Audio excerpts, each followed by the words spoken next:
السلام علیکم ناظرین، ویلکم ٹو اسٹوری ٹائم۔ آج کی اسٹوری کا نام ہے آصف زدہ مکان۔ آئیے اسٹوری سٹارٹ کرتے ہیں۔ جیسے ہی اس نے کچن کی دہلیز پہ قدم رکھا وہ ٹھٹک کر رک گئی۔ سامنے سلیب پر کچھ عجیب سی چیز پڑی تھی۔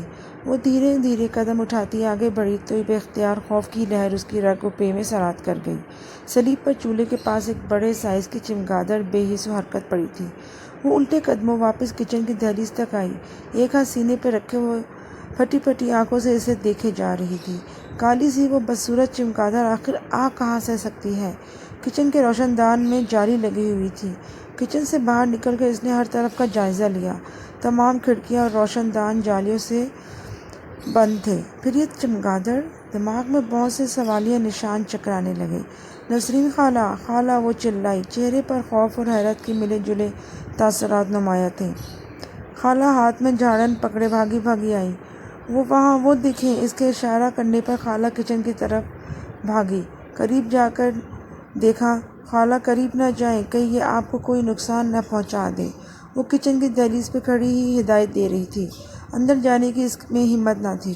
ارے کچھ نہیں ہوتا بی بی جی، کہہ کر وہ آگے بڑھی، ہاتھ بڑھا کر انگلی سے جیسے ہی اس نے چمگادڑ کو چھوا تو اگلے ہی لمحے وہ چمگادڑ حرکت میں آئی اور تیزی سے پھڑپھڑاتی ہوئی نادیہ کے کندھے کو چھوتی ہوئی کچن سے باہر نکل گئی۔ اس کا دل اچھل کر حلق میں آ گیا اور کندھے کو چھوتے ہی جیسے اس کی جان نکل گئی تھی۔ کچن سے نکل کر وہ چمگادڑ کہاں غائب ہو گئی، اس بات کی فکر اسے اس وقت کیسے ہو سکتی تھی؟ ایک زوردار چیخ تھی جو نادیہ کے حلق سے برآمد ہوئی تھی اور خالہ کچن میں اپنی جگہ پر کھڑی کی کھڑی رہ گئی تھی۔ اس نے فوراً احمد کو فون کیا مگر وہ اپنے باس کے ساتھ میٹنگ میں مصروف ہونے کی وجہ سے فوراً نہ آ سکا۔ جو حواس کچھ بحال ہوئے تو اس نے خالہ کے ساتھ مل کر گھر کا کونا کونا چھان مارا مگر چمگادڑ تو یوں غائب ہو گئی جیسے گدھے کے سر سے سینگ۔ آخر چمگادڑ گئی تو کہاں گئی؟ تھک ہار کر وہ صوفے پر ڈھہ گئی۔ خالہ پاس ہی نیچے کارپیٹ پر بیٹھ گئی۔ نہ جانے کہاں دفن ہوئی، میں نے تو اسے کچن سے نکلتے ہی دیکھا تھا، اس کے بعد کا پتہ نہیں، خالہ نے ہاتھ جا کر کہا۔ نادیہ کے چہرے پر خوف کی پرچھائیاں تھیں۔ آپ لوگوں کے آنے سے پہلے یہ گھر کچھ عرصے بند رہا تھا اور بند گھروں میں ایسی ویسی چیزیں نکل ہی آتی ہیں۔ آپ پریشان نہ ہوں بی بی جی۔ خالہ کی اس بودھی دلیل پر اس نے گھور کر اسے دیکھا، کیونکہ پچھلے 3 دن سے تو وہ خالہ کے ساتھ مل کر اس گھر کو صاف کر کے ہلکان ہو چکی تھی اور یہی وجہ تھی کہ اب وہ گھر شیشے کی طرح چمک رہا تھا اور چمگادڑ کسی سوالیہ نشان کی طرح ہی رہی۔ وہ کہاں سے آئی اور کہاں گئی، یہ معمہ حل نہ ہو سکا۔ انہیں اس مکان میں شفٹ ہوئے 3 دن ہی ہوئے تھے۔ اندرون شہر کے ایک بہتر محلے میں انہیں یہ مکان کافی سستے داموں مل گیا تھا۔ ابھی انہیں اس مکان میں آئے کچھ دن ہی ہوئے تھے جب اگلے دن صبح صبح بیرونی دروازے کی گھنٹی بجی اور پھر دروازہ زور زور سے بجایا جانے لگا۔ ان کے اس گھر میں شفٹ ہونے کے بعد یہ پہلی اجنبی دستک تھی۔ کون؟ نادیہ دروازہ کھولنے سے پہلے پوچھنا ضروری سمجھتی تھی، کیونکہ احمد اس وقت ناشتہ لینے باہر گیا ہوا تھا اور وہ گھر میں اکیلی تھی۔ دروازہ کھولیں بی بی جی، میں ہوں نسرین، ایک شفیق زنانہ آواز آئی۔ اس نے پرسوچ انداز میں بند دروازے کو دیکھا۔ فی الوقت اس کے ذہن میں ایسی کوئی نسرین نامی خاتون نہ آ سکی جسے وہ جانتی ہو۔ دروازہ ایک بار پھر بجایا گیا۔ اس نے تھوڑا سا دروازہ کھول کر باہر جھانکا۔ درمیانی عمر کی ایک عورت نرم مسکراہٹ کے ساتھ اس کی طرف دیکھ رہی تھی اور ساتھ ہی اس نے سلام جھاڑ دیا۔ سلام بی بی جی، میرا نام نسرین ہے اور ویسے ہی مجھے سب خالہ خالہ کہتے ہیں۔ آپ لوگ شاید یہاں نئے شفٹ ہوئے ہیں۔ آپ سے پہلے جو باجی یہاں رہتی تھی وہ تو مجھے اچھی طرح جانتی تھی۔ میں اس گھر میں صفائی کرتی تھی، کپڑے برتن سب کچھ۔ محلے داروں سے مجھے پتہ لگا کہ یہ گھر پھر آباد ہو گیا ہے تو سوچا پوچھ لوں، آپ کو گھر کے کام کاج کے لیے کسی عورت کی ضرورت ہے تو میں حاضر ہوں۔ بیوہ عورت ہوں جی، اور یہی کام کر کے اپنے بچوں کا پیٹ پالتی ہوں۔ اس نے ایک ہی سانس پہ سارا تعارف کرا دیا۔ وہ پہلے چپ چاپ سنتی رہی، پھر بولی، یہاں اس محلے میں کس کے گھر کام کرتی ہیں آپ؟ یہ جو گلی کے نکڑ پہ سبز گیٹ والا گھر ہے نا باجی، فرحت کا، وہاں کام کرتی ہوں جی۔ آپ اپنی تسلی کروا لیں، میں جانتی ہوں آج کل حالات اچھے نہیں اور انجان بندے پر اعتبار بھی نہیں کیا جا سکتا، لیکن میں کوئی ایسی ویسی عورت نہیں ہوں بی بی جی۔ ارے نہیں، ایسی کوئی بات نہیں، نادیہ شرمندہ سی ہو گئی۔ شاید خالہ نے اس کی جانچتی نظروں کے جواب میں یہ وضاحت پیش کی۔ ٹھیک ہے خالہ، آپ آج دوپہر سے ہی آ جائیں، کہہ کر وہ دروازہ بند کر کے اندر آ گئی۔ وہ عورت اسے شریف و ضرورت مند لگی، مگر دل میں اس نے سوچ رکھا تھا کہ وہ فرید باجی کی طرف جا کے تصدیق ضرور کر لے گی، کیونکہ آج کل کے دور میں واقعی کسی پر اعتبار کرنا مشکل تھا۔ دوپہر کو خالہ آ گئی اور بڑی دل جمعی سے اس کے ساتھ سارا کام کروایا۔ شام کو وہ اتنا تھک چکی تھی کہ فرید باجی کے گھر جانے اور ان سے نسرین خالہ کی بابت پوچھنے کا ٹائم نہ ملا، سو اس نے یہ کام اگلے دن پر اٹھا رکھا۔ اگلے دن احمد کے آفس جانے کے چند گھنٹے بعد چمگادڑ والا واقعہ رونما ہو گیا، جسے لے کر نادیہ خاصی پریشان تھی۔ ویسے خالہ ایک بات بتائیں، یہ گھر کب سے بند پڑا ہے؟ کسی سوچ کے زیر اثر نادیہ ان سے پوچھ بیٹھی۔ کافی عرصے سے بند پڑا تھا، کوئی گاہک ہی نہیں لگتا تھا اس کا، محلے والے تو سب جانتے ہی تھے، کیونکہ اپنی ہی رو میں بولتے بولتے وہ اچانک خاموش ہو گئی۔ نادیہ چونکی۔ کیا مطلب؟ کیا جانتے تھے محلے والے؟ اور آپ اچانک کیوں بتاتے بتاتے رک گئی ہیں خالہ؟ پتہ نہیں بی بی، آپ ایسی باتوں پہ یقین رکھتی بھی ہیں یا نہیں، مگر حقیقت تو یہی ہے کہ چند ثانیوں کے لیے وہ رکی، پھر بولی، بس بی بی جی، یہاں تو کئی لوگ آئے اور کئی گئے۔ آپ سے پہلے جو رابعہ باجی یہاں رہتی تھی، ان کے ساتھ تو بہت ہی برا ہوا، خدا جھوٹ نہ بلوائے، کئی عجیب و غریب واقعات تو میں نے اپنی آنکھوں کے سامنے دیکھے۔ بتاتے ہوئے خالہ اس کے قریب کھسک آئی۔ اس کی آواز سرگوشی سے بلند نہ تھی، وہ یوں بول رہی تھی جیسے کسی اور کے سن لینے کا خطرہ ہو۔ نادیہ دہل کر رہ گئی۔ کیا مطلب؟ وہ بمشکل اتنا ہی بول پائی۔ کہنے والے کہتے ہیں کہ گھر آسیب زدہ ہے، یہاں تو کوئی ٹکتا ہی نہیں، بڑے بڑے نقصان اٹھائے ہیں جی لوگوں نے جو یہاں رہ کر گئے ہیں۔ میں نے تو خود اپنی ان گنہگار آنکھوں سے دیکھا، رابعہ باجی نے اپنے تینوں بچے گنوا دیے۔ ہائے بیچاری، مجھے تو ان پہ بڑا ترس آتا تھا جی، ان کی حالت نیم پاگل جیسی ہو گئی تھی۔ یقیناً یہ گھر آپ کو بڑے سستے داموں ملا ہوگا۔ ساری باتیں بتا کے اس نے قیاس آرائی کی۔ ہاں، مگر نادیہ گھبرائی ہوئی آواز میں اتنا ہی کہہ سکی تو خالہ بول اٹھی، ہائے بیچاری رابعہ باجی۔ خالہ نے ایک ٹھنڈی سانس بھری اور پھر شروع ہو گئی۔ پہلے تو کئی دن گھر کی دیواروں پر خون کے چھینٹے پڑتے تھے، بڑے بڑے عاملوں کو بلایا گیا، مگر قسمت میں جو لکھا ہوتا ہے ہوتا وہی ہے۔ رات اچانک ان کے تینوں بچے غائب ہو گئے۔ بڑا بیٹا 10 سال کا تھا، چھوٹی بیٹی 8 سال کی اور سب سے چھوٹا بیٹا 5 سال کا۔ ہائے معصوم بچے، آج بھی سوچتی ہوں تو کلیجہ منہ کو آ جاتا ہے۔ کیا مطلب؟ کیا راتوں رات تینوں بچے خود بخود گھر سے غائب ہو گئے؟ نادیہ آلتی پالتی مارے صوفے پہ دھنس بیٹھی، خوف سے مزید سمٹ کر رہ گئی، ایک ہاتھ سینے پہ دھر لیا۔ ارے ہاں تو اور کیا، صبح اٹھ کر دونوں میاں بیوی نے پاگلوں کی طرح بچے ڈھونڈے، لیکن بچے پورے گھر میں نہ ملے، پورا گھر چھان مارا، لیکن نہ بچوں نے ملنا تھا نہ بچے ملے۔ ہائے نہیں، نادیہ کے منہ سے بے اختیار چیخ نکلی۔ ارے آگے تو سنیے بی بی جی، رابعہ باجی تو خوف سے وہیں بے ہوش ہو گئی، ان کے شوہر نے پاگلوں کی طرح آگے بڑھ کے قبریں کھود ڈالیں، ان کے تینوں بچے قبروں میں مردہ حالت میں پڑے ہوئے ملے۔ اف، کیا قیامت تھی جو ان دونوں پہ ٹوٹی تھی۔ ان کے بچے مرے ہوئے صحن میں ملے، وہاں قبریں بنی ہوئی تھیں۔ نہیں، ہاں نادیہ باجی، میں صحیح کہہ رہی ہوں۔ اس نے کانوں کو ہاتھ لگائے۔ زندگی میں پہلی بار بے اولاد ہونے پر اس نے خدا کا شکر ادا کیا۔ بس بی بی جی، سنا ہے کوئی ایسا زبردست آسیب ہے یہاں جو کسی کو بسنے ہی نہیں دیتا، اس گھر میں برباد کر کے رکھ دیتا ہے۔ خدا آپ لوگوں کو محفوظ رکھے۔ سکڑی سمٹی نادیہ سانس روکے آنکھیں پھاڑے خالہ کی باتیں سن رہی تھی، اور جب بچوں کا پوسٹ مارٹم کروایا گیا تو یہ بات سامنے آئی کہ بچوں کی موت دم گھٹنے سے ہوئی ہے۔ او میرے خدایا، تو کیا بچوں کو زندہ سلامت قبر میں گاڑا گیا تھا؟ ہاں جی، سب یہی خیال کرتے ہیں، اور بچوں کی یہ المناک موت جو ہے وہ پورے محلے نے دیکھی ہے، اور سب کانوں کو ہاتھ لگا رہے تھے۔ احمد خالہ ابھی بات کر ہی رہی تھی کہ برونی دروازے کی گھنٹی بجی، اور گھنٹی بجانے کا وہ مخصوص اسٹائل احمد کا ہی تھا۔ احمد آ گئے۔ نادیہ کے منہ سے بے اختیار نکلا، میں کھولتی ہوں دروازہ۔ خالہ بات ادھوری چھوڑ کر اٹھ کھڑی ہوئی۔ نہیں نہیں خالہ، میں بول کھولتی ہوں، بلکہ ہم دونوں اکٹھے چلتے ہیں۔ مارے خوف کے نادیہ فوراً کھڑی ہو گئی، کیونکہ 2 منٹ بھی تنہا بیٹھنا اس کے لیے سہارے روح تھا۔ ایمن کے آنے پر نادیہ نے خالہ کو چھٹی دے دی اور خود ایمن کو لے کر کمرے میں آ گئی۔ ایمن، ہم نے سب بڑی غلطی ہو گئی ہے جو یہ گھر خرید لیا ہے۔ پریشانی اور خوف سے اس کی آواز کپ کپا رہی تھی۔ ارے یار، کیا ہو گیا ہے تمہیں؟ ایک چمگادڑ کو لے کر تم اتنا سیریس ہو گئی ہو؟ میں بھی بھاگم بھاگ آیا آفس سے کہ پتہ نہیں محترمہ کو کیا ہو گیا ہے۔ کیا زندگی میں کبھی تم نے چمگادڑ نہیں دیکھی؟ یہ بات نہیں ہے، میں نے کبھی چمگادڑ نہیں دیکھی یا میں چمگادڑ سے ڈر گئی ہوں۔ سوال یہ اٹھتا ہے آخر چمگادڑ آئی کہاں سے اور پھر غائب کہاں ہو گئی؟ چمگادڑ ہی تھی، کوئی ہاتھی تو نہیں تھا جو کچن میں یا گھر میں داخل نہیں ہو سکتا۔ اور غائب ہونے کا کیا مطلب ہے؟ ارے بھائی، اڑ گئی ہوگی ادھر ادھر۔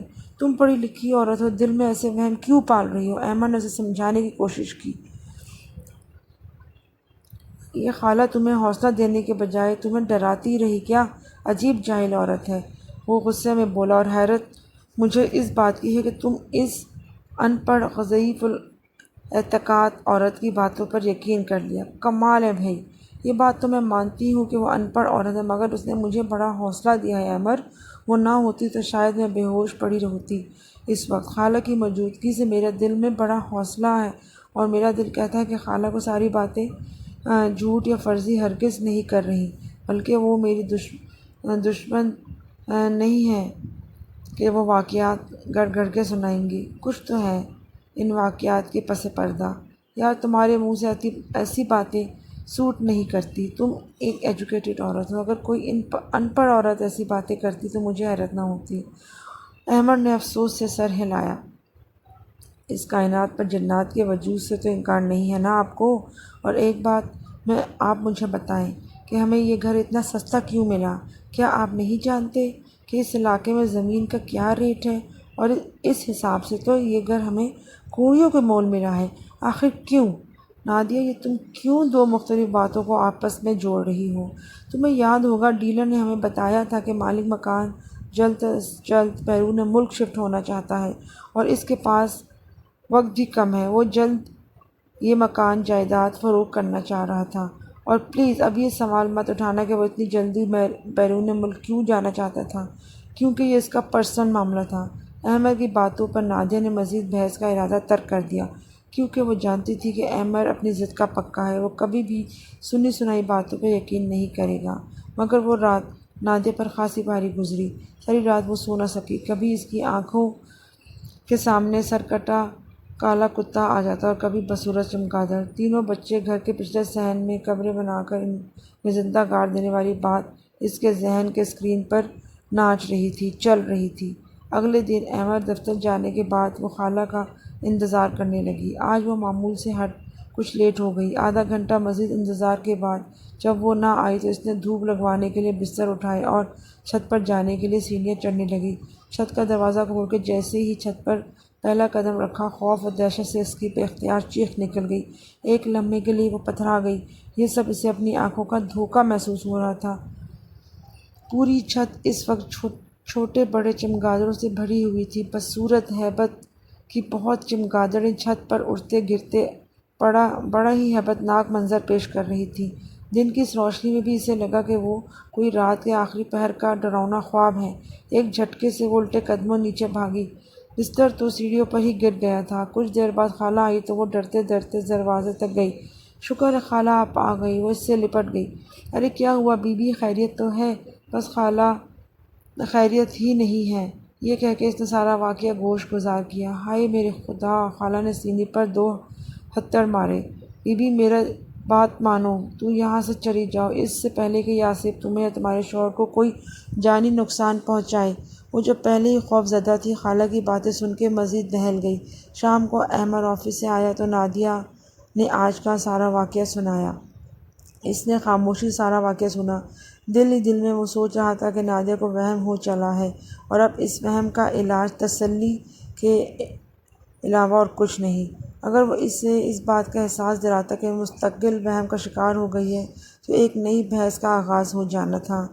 سو اس نے فی الوقت بات بدلنا ہی مناسب سمجھا۔ تم فکر نہ کرو، اللہ خیر کرے گا، تم بس جلدی سے میرے لیے کھانا لگاؤ، مجھے بہت بھوک لگی ہے، میں جلدی سے نہا کر فریش ہو جاؤں۔ یہ کہہ کر وہ واش روم میں گھس گیا۔ نادیہ مرے مرے قدموں سے کمرے سے باہر نکل گئی۔ 15 منٹ بعد وہ واش روم سے باہر نکلا تو حیران رہ گیا۔ اٹیچ واش روم کی دہلیز پر قدم رکھے وہ ساکت تھا۔ بستر کی چادر جو 15 منٹ پہلے بے داغ تھی، اب اس پر جا بجا تازہ خون کے دھبے تھے۔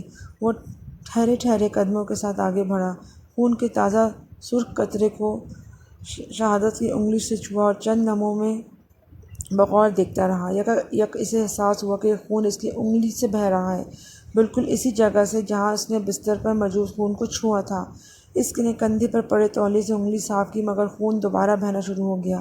کبھی وہ حیرت سے اپنی انگلی سے بہتے خون کو دیکھتا اور کبھی بستر پر موجود خون کی چھینٹوں کو۔ یہ وہم ہرگز نہ تھا۔ اگر یہی بات اسے نادیہ بتاتی تو وہ ہرگز یقین نہ کرتا اور اسے اس کا وہم قرار دیتا، مگر اس غیر معمولی نوعیت کے واقعے نے فی الوقت اس کے حواس منجمد کر دیے تھے۔ کھانا تیار ہے احمد، آ جائیں، میں کب سے ویٹ کر رہی ہوں۔ اپنے ہی روم میں بولتی وہ اندر داخل ہوئی، لیکن اندر کا منظر دیکھ کے اس کی زبان تالو سے چپک گئی۔ جب تک خالہ نہ آ جائے آپ مجھے اکیلا چھوڑ کے آفس نہ جائیے گا۔ اگلے دن صبح ناشتے کے بعد نادیہ نے اسے بڑی فکر مندی سے کہا تھا۔ وہ رات دونوں نے تقریباً جاگتے ہی گزاری تھی۔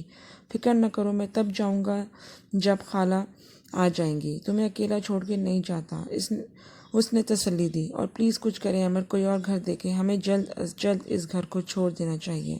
پہلے تو آپ میری بات پر یقین نہیں کرتے تھے، مگر اب تو آپ نے خود اپنی آنکھوں سے دیکھ لیا کہ اس گھر میں کیسے کیسے عجیب اور غریب واقعات رونما ہو رہے ہیں۔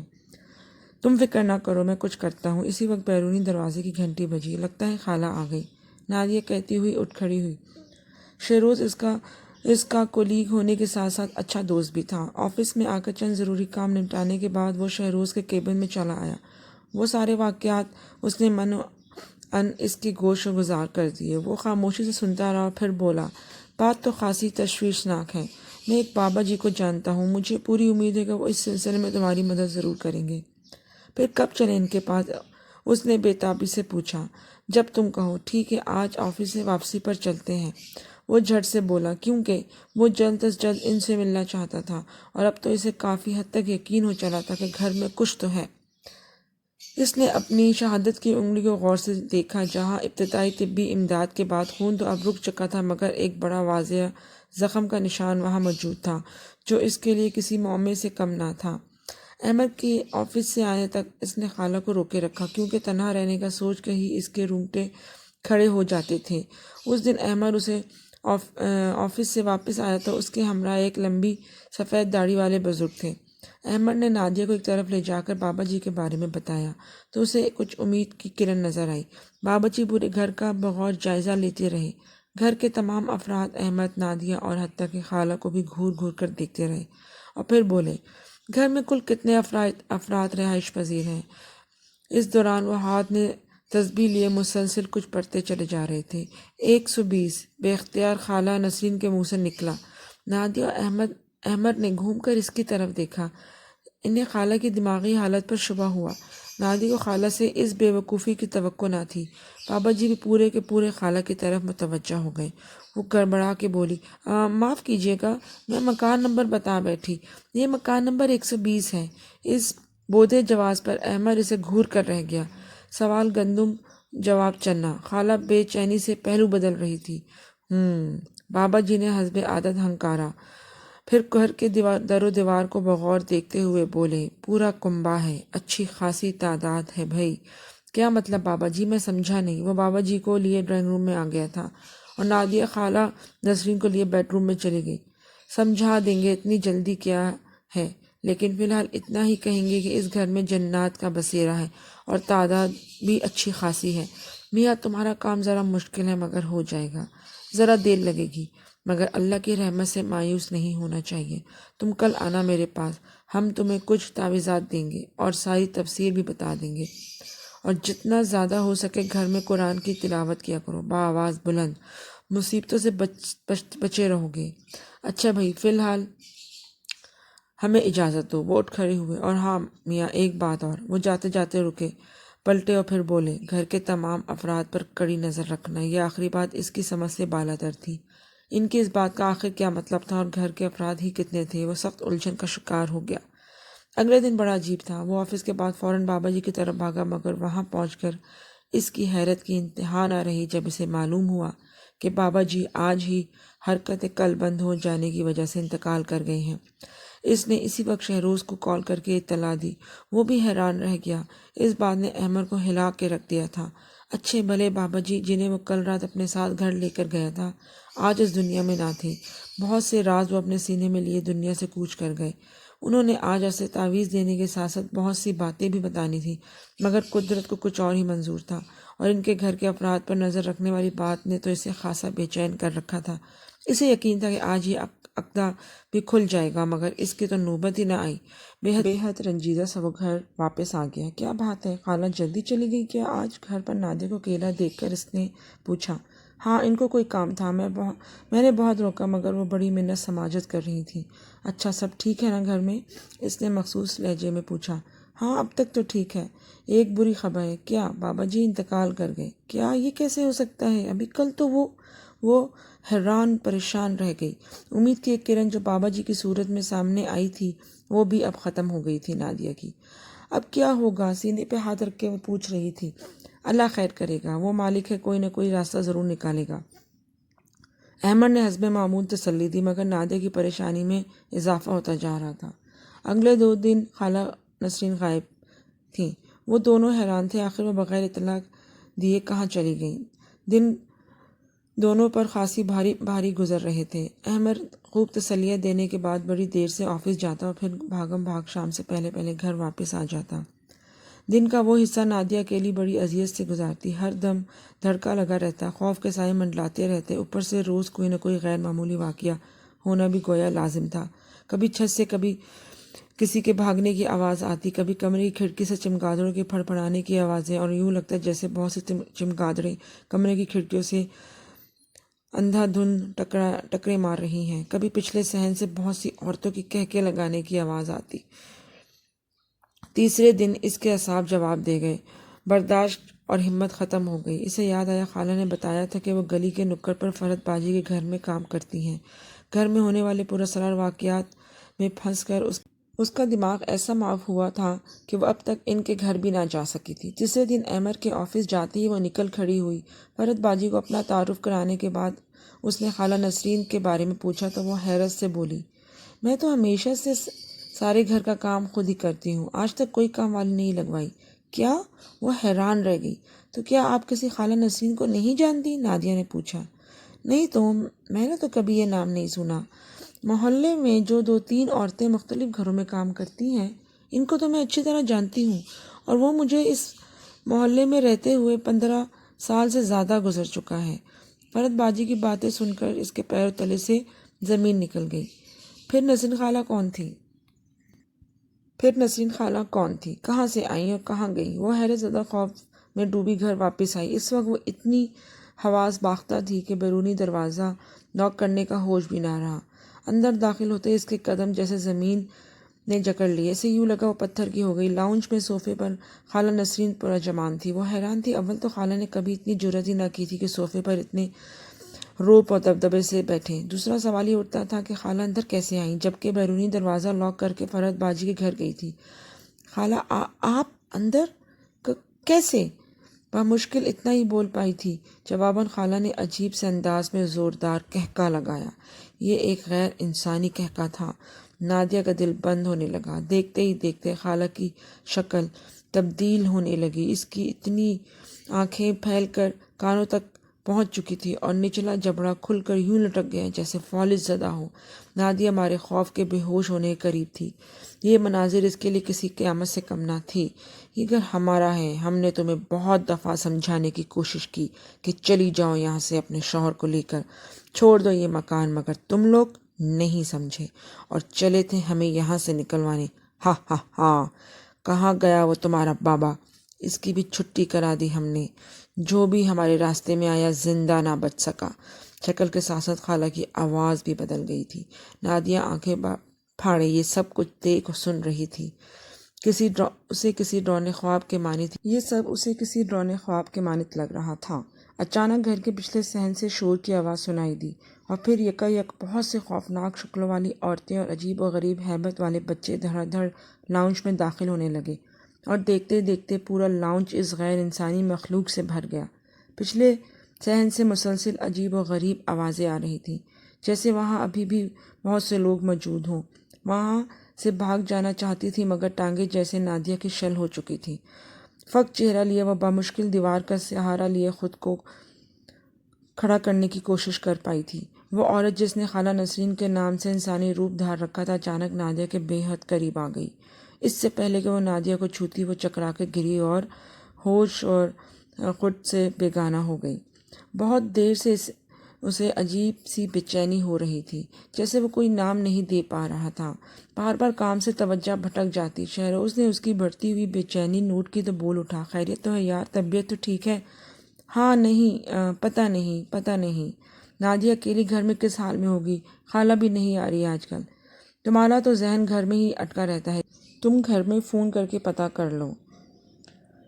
پھر اس نے گھر میں فون ملایا، مگر نادیہ فون نہیں اٹھا رہی تھی۔ اس نے بار بار کال کی، مگر جواب نادرد۔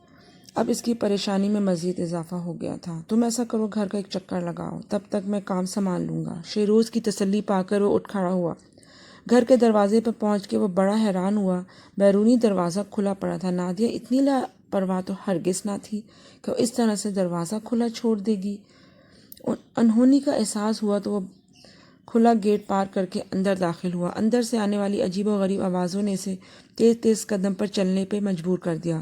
دروازہ کھول کے وہ لاؤنج میں داخل ہوا تو اندر کا منظر دیکھ کے اس کے ہوش اڑ گئے، مگر پھر نادیہ کو اس غیر انسانی مخلوق کے ہاتھوں میں دیکھتے ہی اس نے ہوش کے ناخن لیے، اپنے خوف پر قابو پانے کی کوشش کی تو اسے بابا جی کی بات یاد آئی۔ آنکھیں بند کر کے اس نے بآواز بلند قرآنی آیات کی تلاوت کرنا شروع کر دی۔ جو آیات اسے زبانی یاد تھی وہ پڑھتا رہا۔ جب اسے کمرے میں خاموشی اور تنہائی کا احساس ہوا تو اس نے جھٹ سے آنکھیں کھول دی۔ نادیہ کونے میں بے ہوش پڑی تھی۔ وہ تیزی سے اس کی طرف بڑھا، اسے اٹھا کے باہر گاڑی تک لایا۔ گاڑی میں ڈال کے اس نے گاڑی فل اسپیڈ میں اسپتال کی طرف بھگا دی۔ ڈاکٹروں کی انتھک کوشش سے نادیہ کو بچا لیا گیا تھا۔ ڈاکٹروں نے بولا تھا کہ اس کو گلا دبا کے مارنے کی کوشش کی گئی ہے۔ نادیہ صحت یاب ہو کے گھر آ چکی تھی۔ اس کے بعد وہ دوبارہ اس گھر پہ نہیں گئے۔ انہوں نے ایک کرائے کا گھر لے لیا اور اس میں رہنے لگے۔ احمد کو بعد میں سمجھ آئی کہ بابا جی نے کیوں بولا تھا کہ گھر کے دوسرے افراد پر بھی نظر رکھی جائے۔ اس واقعے کو 15 سال گزر چکے ہیں، لیکن آج بھی جب وہ اس مکان کے پاس سے گزرتے ہیں تو وہ مکان اپنی ہیبت کے ساتھ، پراسراریت کے ساتھ ویسا کا ویسا ہی کھڑا ہے۔ جہاں سے لوگ گزرتے ہوئے آج بھی ڈرتے ہیں، وہ مکان اپنی پراسراریت اور ہیبت کے ساتھ وہاں پر آج بھی ویسے کا ویسا ہی کھڑا ہے، اور اس گھر کو آباد کوئی بھی نہیں کر سکا۔ ناظرین، آپ کو آج کی سٹوری کیسی لگی؟ امید ہے کہ سٹوری اچھی لگی ہوگی۔ انشاءاللہ اگلی سٹوری کے ساتھ حاضر ہوں گی۔ اس وقت تک کے لیے اجازت دیجیے۔ خوش رہیں۔ اللہ حافظ۔